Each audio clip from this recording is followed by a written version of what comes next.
Hello everyone, আসসালামু আলাইকুম। আশা করি আপনারা ভালো আছেন। আজ আমি দেখেন কি রান্না করতেছি। তবে রান্না আজ করব না, শুধু কোটা বাছা দেখবো।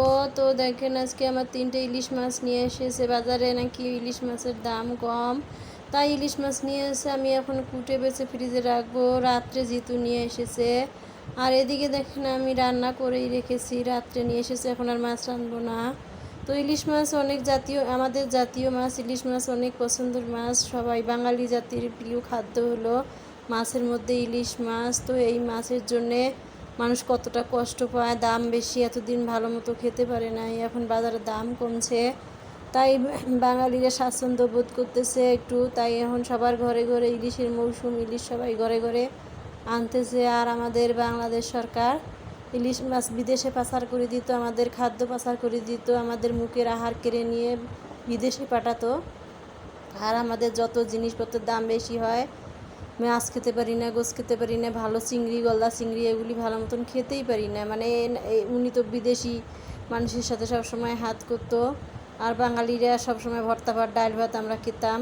তো এখন গিয়েছে, ভালোই হয়েছে, যাই হোক, আল্লাহ যার জন্যে করে ভালোর জন্যই করে।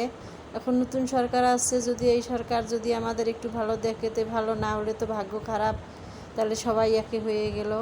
তো দেখেন আমি মাছটা কেটে নিলাম, কেটে নিয়ে এখন ধুয়ে ফ্রিজে রাখবো। আর এদিকে দেখেন আমি একটু ভর্তা করতেছি, আর ডাল ভুনা আর শাক রান্না করতেছি। তো এই দিয়ে আমাদের রাত্রের খাবার।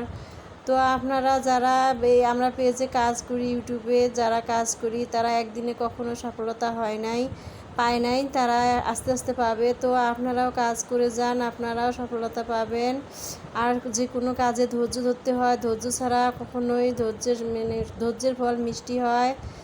ধৈর্য ছাড়া কেউই কোনো দিন সামনে এগিয়ে যেতে পারেনি, কারণ হুটহুট করে এই প্ল্যাটফর্মে হুটহুট করে সামনে এগিয়ে যাওয়া যায় না। ভালোবাসা দিতে হয়, ভালোবাসা নিতে হয়, মানুষের ভালোবাসা ছাড়া কেউ এগোতে পারে নাই এখানে। তো আমার এই কথাগুলো যদি ভালো লাগে আপনাদের মাঝে, তাহলে আপনারা একটু আমাকে সাবস্ক্রাইব করবেন এবং লাইক দিবেন। আর দেখেন এদিকে আমি নিজের আমার টপের মধ্যে গাছ গাছছিলাম, তাই দিয়ে এখন মিষ্টি কুমড়ো শাক রান্না করতেছি। এই শাকটা যে এত ভালো লাগে, গাছের টবের শাক অনেক মজা, টাটকা শাক। তো নিজে গাছ গেড়ে ফসল ফলে খাওয়ার একটা আনন্দই আলাদা, তাই নিজের একটা মনে অনেক তৃপ্তি লাগে, যে দেখতে অনেক ভালোই লাগে। তো আপনারা যারা যারা ইউটিউবে কাজ করতেছেন, তারা ইউটিউবে কাজ করে যান। ইউটিউবে যখন সময় হবে আপনাদের ইউটিউবে দেখবেন সফলতা অবশ্যই আসবে। পরিশ্রম কখনো বিফলে যায় না, আর পৃথিবীর সবাই আপনাকে ঠগাইলেও পরিশ্রম কখনো ঠগাবে না। পরিশ্রম যেখানে করবেন, গায়ের ঘাম ছড়াবেন, কিছু না কিছু সেখান থেকে আসবেই আসবে। অল্প হলেও আসবে, বেশি হলেও আসবে, কিন্তু আপনাকে কখনো পরিশ্রম নিরাশ করবে না। তো এইভাবে যদি আপনারা কাজ চালিয়ে যান, দেখবেন একদিন সফলতা ঠিক পাবেন। তো ধৈর্যের ফল অনেক মিষ্টি হয়, তাই আপনারা ধৈর্য ধরে কাজ করতে থাকুন, তাহলে দেখবেন আপনারা সফলতা পাবেন।